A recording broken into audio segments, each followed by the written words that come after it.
네. 귀로 듣는 창업 정보, 안정한 창업 컨설턴트 함께하고 있습니다. 어서 오세요. 네, 안녕하세요. 네. 자, 오늘 소개해 주신 내용부터 알아보겠습니다. 지난주에는 일본 서점에 대해서 소개를 해드렸는데 네. 이번에는 서점을 제외한 다른 일본 상가들의 특징에 대해서 소개를 해드리겠습니다. 서점뿐만 아니라 다른 그 상가도 같이 좀 투어를 하셨나 봐요. 네, 그렇습니다. 오늘 일본 상가의 특징들을 또 소개해 주시는 이유는 뭘까요? 저번에 제가 일본을 갔을 때 그 서점만 소개해드렸는데 사실은 네. 서점만 간 게 아니라 식당이나 기타 여러 가지 매장을 두루두루 돌아봤습니다. 네. 그런 이유는 우선 단순히 서점만 봐서는 전혀 다른 아이디어를 서점에서 가져올 수가 없기 때문에 그렇습니다. 책 파는 곳이기 때문에 다 비슷해서 그렇고요. 두 번째로는 창업 전문가로서 일본의 비즈니스를 봄으로써 더 많은 창업 아이디어를 가져올 수 있기 때문입니다.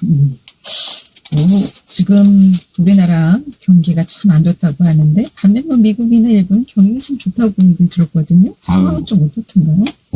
한 90%? 저기 갔던 곳에 관광지 한 90%는 외국인인 것 같아요. 그러니까 사람이 엄청 많아가지고 쓸려다닐 정도로 많더라고요. 그게 틀린 말은 아닌 것 같네요. 예. 자, 그럼 일본 상가 어떤 특징들에 대해서 소개를 좀 해주실까요? 우선 식당, 약국, 오락실, 옷가게, 대여점, 오프라인 문화, 셀프 계산대, 편의점, 잡화점, 운반점 등등 여러 가지를 한번 소개해드리겠습니다. 그럼 하나하나 좀 알아보겠습니다. 우선 식당의 특징 어떤 것들이 있을까요? 그러니까 식당이 우선 가격이 싼 편이라는 생각이 들었습니다. 기본적으로 우리나라만 해도 돈가스 덮밥 한 개만 해도 한 8,000원 정도 하거든요. 비싼 건 뭐 12,000원에서 돈가스도 14,000원까지 가는 게 있더라고요. 우동 정식처럼 딸려 나오는 거는 14,000원인데 돈가스 덮밥 하나만 8,000원 정도예요, 평균적으로. 근데 650엔이더라고요. 굉장히 싼 편, 환율을 감안하고 빼서라도 쌌습니다. 그래서 정식 세트 하면은 보통 2만 원이 넘어가는 경우가 많거든요. 이것저것 나와가지고 세트로 하는데 여기는 200엔, 그러니까 2,000엔. 그러니까 딱 2만 원 선에서 이게 싸고 전반적으로 식비가 저렴하다는 생각이 들었습니다. 그리고 저희가 간 곳에 또 신발장이 있었는데 신발을 보관하고 열쇠를 잠그는 점이 재밌더라고요. 우리도 신발 보관하는데 열려 있잖아요. 네. 여긴 일일이 목욕탕처럼 다 넣어서 이렇게 잠그게 돼 있더라고요. 근데 또 보통 그냥 놓고 관리가 철저하나 싶었나 보요. 이게 하는 방식이 나무 열쇠예요. 우리 옛날에 목욕탕 가면은 쇠로 만든 열쇠 이렇게 누르면은 열리는 거 있었잖아요. 네. 그게 나무로 만들어진 게 있더라고요. 그래서 이게 옛날부터 이런 식으로 관리를 해왔다 이러면서 얘기를 하더라고요. 원래는 목욕탕에서 관리하던 방식인데 이걸 식당에서 아이디어를 갖고 와서 이렇게 했다라는 얘기가 있었습니다. 엔화가 지금도 많이 싸죠? 싸죠. 890엔 정도 해요. 900엔이 안 되더라고요. 900원이 안 되더라고요. 그래서 일본의 음식값도 좀 싼 걸까요? 그것도 그렇고 일본은 기본적으로 최저임금을 최대한 억누르는 형태로 지금 가고 있어요. 그러다 보니까 물가가 급상승하지가 않고 식비 같은 경우에는 식자재 같은 경우는 나라에서 보조를 많이 해줘요. 기본적으로 생필품 가격은 굉장히 낮습니다. 아무래도 이제 가격이 저렴하면 많이들 좀 이용하시겠죠. 그렇죠. 예. 자, 다음 약국인데 일본의 약국은 한국과 어떤 것이 좀 다른가요? 번화가에는 약국이 우리나라는 잘 없잖아요. 네. 번화가의 약국이 막 100m 간격으로 있어요. 그래서 편의점은 많을 수 있잖아요. 네. 근데 약국에 많은 게 좀 의아했더라고요. 약국의 경우 밖에 약이라고 써 있어서 안에 들어가면 약을 팔긴 하지만 약을 포함한 화장품이와 각종 코스메틱 제품까지 약국 잡화점 같은 생각이 들었습니다. 약의 값도 싼 편이었고 계산원들의 수준도 높은 편이었습니다. 이게 보면은 한글, 영어, 중국어 설명서가 이렇게 써 있어요. 그래서 점원들도 간단한 한국어도 하더라고요. 그래서 한국인이 많이 간다는 걸 알 수가 있었습니다. 저도 몇 년 전에 일본 갔다가 우리나라에서 파는 윤곽산 비슷한 제품이 있는데 가격이 상당히 좀 저렴했던 것 같아요. 이게 약도 가격이 쌌어요. 그래서 이거는 그러니까 생필품 가격이나 약의 가격은 굉장히 낮더라 이런 걸 확실히 느꼈습니다.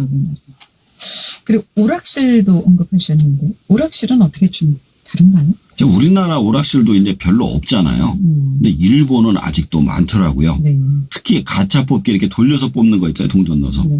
이게 어마어마하게 많아요.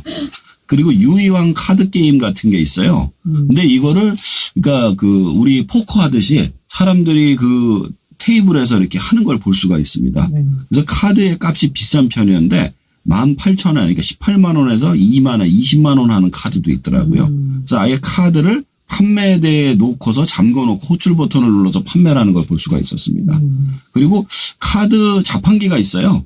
자판기에서 직접 돈을 집어넣고 꺼내는 경우도 있고, 그 오락실의 규모도 어마어마했습니다. 건물 1층, 2층, 3층까지가 통째로 다 오락실인데, 아케이드 게임기, 그러니까 우리가 보통 하는 게임기는 잘 없고, 대부분 뽑기라든가 체험형 게임기가 대부분이었습니다. 그럼 아직도 그런데 오락실 하게 되면 우리나라는 아직 어린이들 잘 못 가게 하잖아요. 네. 분위기는 어떻던가요? 뭐 다 섞여서 있던데요. 거기는 어른들을 애고 그러니까 일종의 놀이시설이에요. 그러니까 그런 식으로 뭐 다 같이 놀 수 있도록 이렇게 돼 있는 시설이고, 한쪽에서는 뭐 카드 게임 즐기고 아케이드 게임하고 체험형 게임기하고 뭐 이런 식으로 같이 다 어울려 놀 수 있게 만들어져 있습니다. 우리나라 뭐 보드 게임 카페 그렇죠. 하듯이 네, 그런 식으로 돼 있는 거죠. 예. 자, 다음 옷가게는 어떻던가요? 그 유 빌딩 있잖아요. 우리 유니 땡땡 빌딩이 긴자 6 앞에서 봤는데 1층부터 12층까지 되어 있더라고요. 안에 들어가면 시계처럼 진동하는 진동추에 10개 정도가 왔다 갔다 하는 걸 볼 수가 있는데, 거기 패딩이 다 입혀져 있어요. 색깔별로.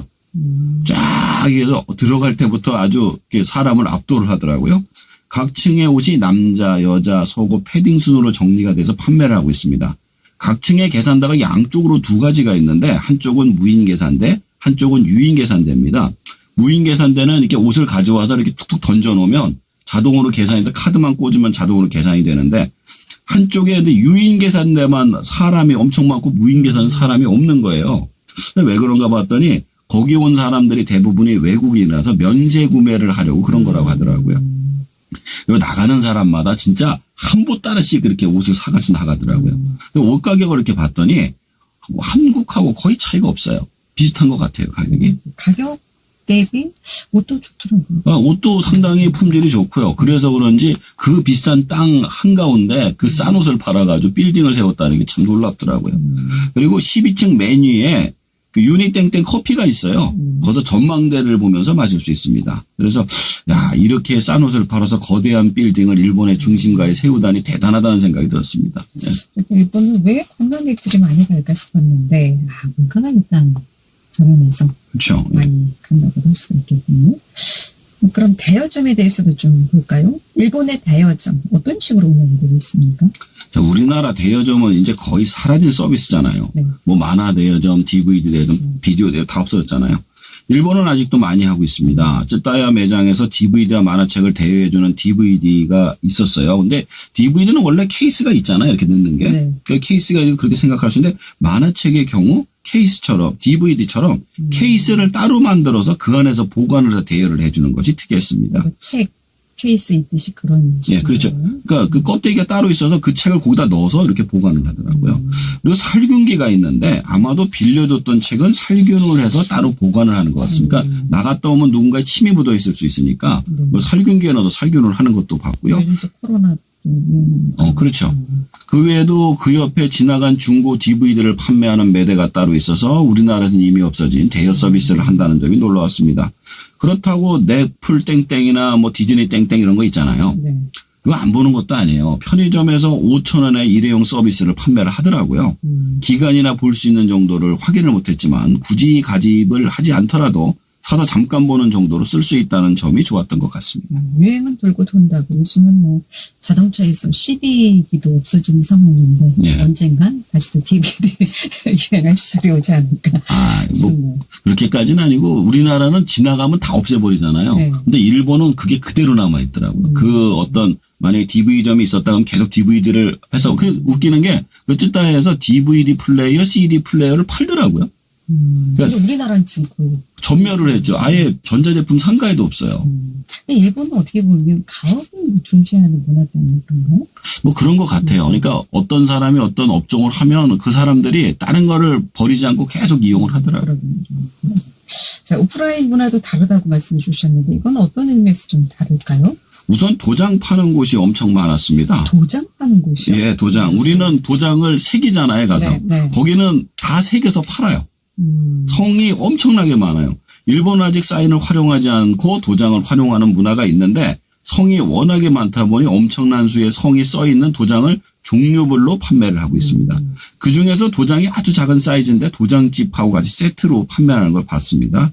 그리고 아직도 연말 전인데도 영화장이나 크리스마스 카드 같은 것도 엄청나게 많은 양이 판매가 되는 걸 봤어요. 제가 본 것 중에 아주 인상 깊었던 게 크리스마스 카드로 크리스마스 트리를 만든 걸 봤어요. 엄청나게 크게. 그래서 야, 아직도 저런 걸 하는구나 생각을 했고요. 그 외에도 특히 수첩이나 다이어리 등은 가격이 싼 편이 아니었어요. 이게 작은 수첩 하나가 막 3, 4만 원 이렇게 되는데도 그거를 다 줄 서서 사더라고요, 사람들이. 그리고 자신이 원하는 색이나 브랜드를 구하면 10월 달 전에 구매를 해야 한다고 그러더라고요. 저도 서점을 오래 해서 아는데 우리나라 서점들도 20년 전에는 이걸 다 팔았어요. 연합장, 크리스마스 카드, 그다음에 다이어리를 다 팔았어요. 근데 지금은 다 사라졌어요. 다 이 문자, 핸드폰 이걸 다 들어갔으니까. 근데 일본은 여전히 아날로그를 사랑하는 사람들이 많구나, 부럽구나라는 생각을 좀 했었습니다. 수첩에는 다이어리를 아직도 비싼 가격에 산다는 게 이해가 안 가네요. 우리나라 문화하고는 좀 다르네요. 그렇죠? 그렇죠. 좀 이해는 못 하겠는데 그 사람들은 그게 1년에 아주 중요한 그런 행사 같은 거래요. 이거를 꼭 사서 정리를 해놔야 된대요. 네. 그리고 요즘 특히 많이 사용하는 키오스크, 셀프 계산대에 있어서는 일본과 우리가 좀 다른 점이 어떤가요? 자, 이제 셀프 계산대, 키오스크도 좀 다르다는 생각이 좀 들었습니다. 네. 우리나라 키오스크, 셀프 계산대는 카드 계산만 가능하잖아요. 저희 집에 있는 것도 사실은 이게 카드 계산만 가능하게 원래 프로토타입을 만든 건데 일본의 셀프 계산대는 종이동과 동전을 받는 게 더 많이 있더라고요. 또 계산을 하려고 들어가서 버튼을 누르면 계산한 물건을 찍으면 금액이 나오는데 거기에 돈을 금액만큼 넣고 남으면 돌려주는 서비스가 잘 되더라고요. 카드가 아니라 현찰을 넣어야 돼요.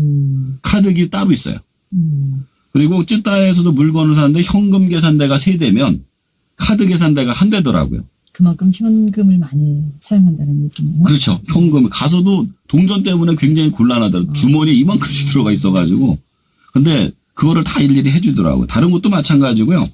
또 다른 셀프 계산대가 기억에 남는데 이제 저녁에 끝나고 식당에 가서 라면을 먹으려고 들어갔어요. 근데 식당에 갔더니 이게 한글을 치세요라고 써 있어요. 한글 번역이 되나 보다. 그래서 딱 눌렀더니 안 바뀌는 거예요. 그래서 뭔가 봤더니 그 메뉴를 고르세요만 한글로 나고 나머지는 일본어로 그냥 나오는 거예요. 그래서 너무 웃겼어요. 그런데 그래서 이제 어떻게 그림이 있으니까 이게 라면 해가지고 눈치껏 해서 했는데 그럼 이제 용지가 나오잖아요. 이게 영수증하고 이제 주문 용지가 나오잖아요. 그럼 자리에 앉아서 우리는 물건 갖다 주길 기대하잖아요. 근데 종업원이들이 뭘 자꾸 달래요. 뭘 줘요? 그랬더니만 그 주문 용지를 달래는 거예요. 그러니까 연결이 안 돼 있는 거예요, 주방하고.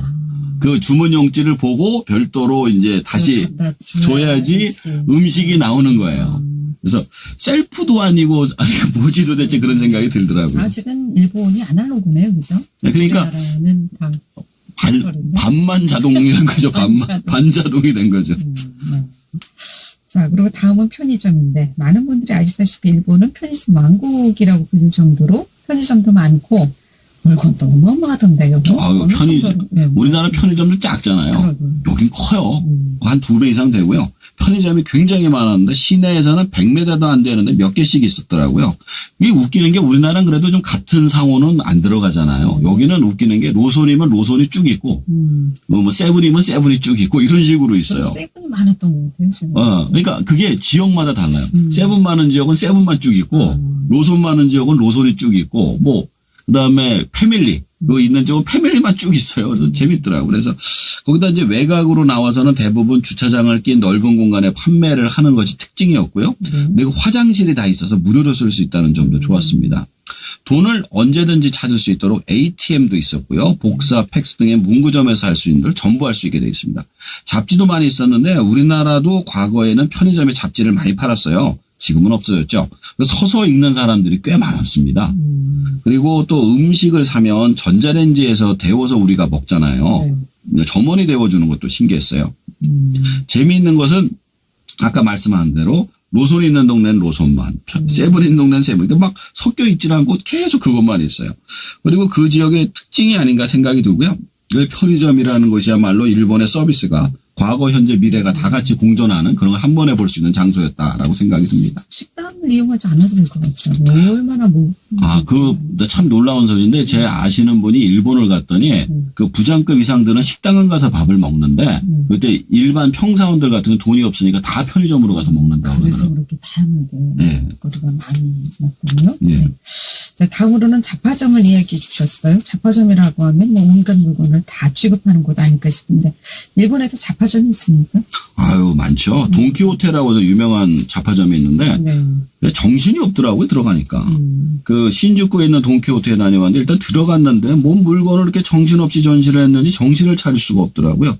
그 와중에 틀어주는 음악은 얼마나 시끄러운지, 이게 옆에 사람하고 얘기를 하면은 소리를 질러야지 알아들을 수 있을 정도예요.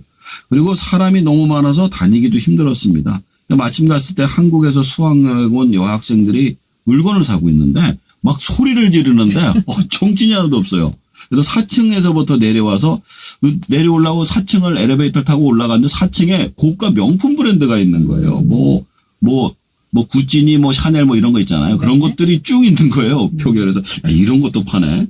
그리고 그 브랜드조차 잡화처럼 전시가 돼 있어 유리병 안에 들어가 있어서 여기는 진짜 잡화점이구나. 안 파는 게 없구나. 그런 생각을 하게 됐었습니다.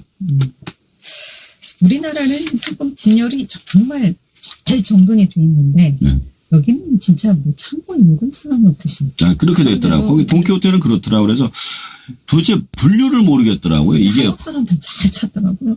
그리고 제일 많아요. 그 안에서 제일 많더라고요. 네.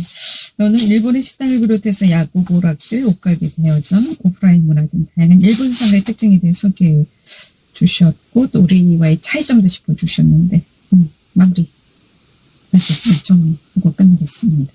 우리나라는 시장이 앞으로만 나가서 과거의 것이 사라지는데 네. 일본은 과거, 현재, 미래가 공존한다는 점을 다시 한번 확인했습니다. 아직도 수첩, 연하장, 도자 같은 것을 쓰고 있지만 동시에 넷플이나 디즈니 회원권을 판매하고 있으며 돈키호테 같은 실험적인 매장의 시도도 하고 있습니다. 과거의 시장이 유지된다는 점은 부러운 점입니다만 우리나라에선 사라지는 시장을 아쉬워해서는 생존이 불가능합니다. 미래를 준비하는 창업가가 되기 위해 많은 실험과 도전을 해야겠다는 생각을 하게 되었습니다.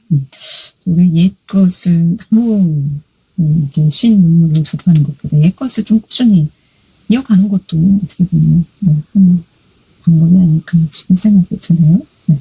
자, 오늘 여기까지 듣겠습니다. 고맙습니다. 네, 안정환 창업 컨설턴트였습니다.